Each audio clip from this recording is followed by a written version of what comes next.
Assalamualaikum yurttaşlar.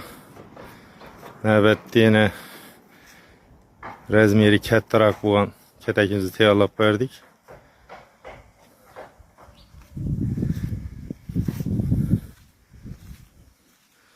Bunu profillerini pəstini 4'e 2,5'lık 1.7'lik profilden işledik. Stoykiləri 3'e 2'likten.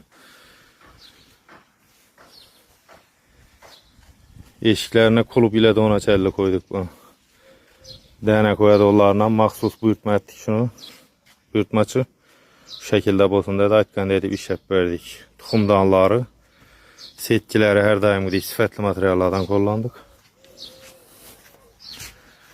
Bunun razmerine geçsek, razmeri beləntliyi 1.20, enine 2 metr, uzunluğu 3 metr oldu.